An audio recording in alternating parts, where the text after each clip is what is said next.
Hello, I'm Renu Todi, an emotional speaker and a psychological counselor by profession. My passion lies in dancing, socializing, taking care of people, and a compassionate company to people. Of course, I also take immense pride in being a mother and a wife. But beyond these roles, I always felt there was more to me, something I needed to discover for myself.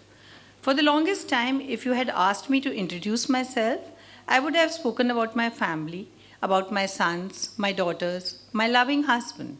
My identity was attached to theirs. And while I was surrounded by a big family with all the love and responsibility that came with it, there was always a lingering thought in my mind, is this all I meant to do? I enjoyed maintaining my home, taking care of the upholstery, making sure the crockery was in place, and being a good homemaker. But I knew there had to be more. The thought of aging frightened me, not just physically, but emotionally. I wasn't afraid of wrinkles or aching joints, I was afraid of loneliness. I realized that if I had this fear, many others my age must have felt the same way. As I spent time studying mental health, I noticed something unsettling.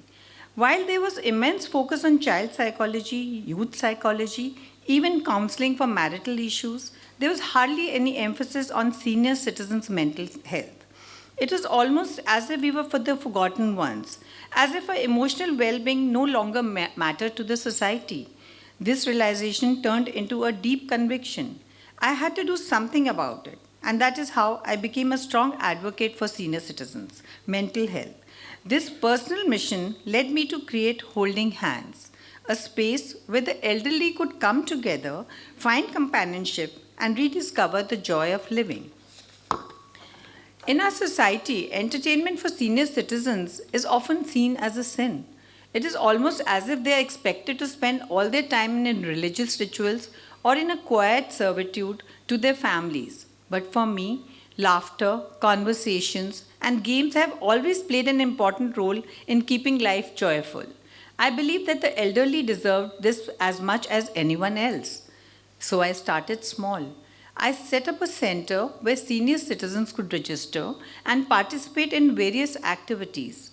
This wasn't just about passing time, it was about meaningful engagement. We played games, had intellectual discussions, and provided a safe space where people could de stress, share their feelings, and support one another. It was about stimulating the mind, fostering friendships, and above all, ensuring that no one felt alone. Holding hands isn't just about gathering for chit chat, it is designed to enrich lives. I bring in volunteers who conduct engaging sessions from cognitive therapy games to discussion forums. Because I understand how aging affects motor skills, we include activities that enhance both cognitive and muscular movements, like mandala art, abstract drawing, and creative exercise. Beyond that, believe in joy. We have dance and music therapy, singing sessions, and even kirtans. And of course, no gathering is complete without delicious snacks. These sessions are designed to stimulate the mind and keep the body active, and most importantly, nurture the soul. What started as a small initiative has grown into a thriving family of nearly 70 to 80 senior citizens, with more joining every day. One person brings the another. And before we knew it, we built something special. The biggest success of Holding Hands is seeing how people now fight for their own happiness. I have seen members that they demand that their family provide them with a car as they want to attend the sessions, refusing to adjust to live adjust lives any longer. They have learned to prioritize themselves, to claim their rights to companionship and joy. Some stories from a group remain etched in my heart. One woman who lost her young son to a heart attack found solace here. She didn't need words of comfort. She needed people who understood her pain without having to say anything. Holding Hands became her support system, a space where she could grieve without judgment and heal in her own time. There's another most inspiring member of ours, an 86 years old woman who refuses to let age define her. She still hones her driving skills and drives herself to our gatherings. She is living proof that age is just a number, and life can be as vibrant as you make it. For me, holding hands is not just an initiative, it is a part of me. Every time I see a new member walk in with curiosity, time laughter erupts in the room. Every time someone shares a story and finds comfort, I know there is what I was meant to do. My fear of aging turned into a mission, and in helping others, I found my own purpose. I no longer feel the void I once did. Instead, I feel immense fulfillment, knowing that I have helped create something that matters. A message to society.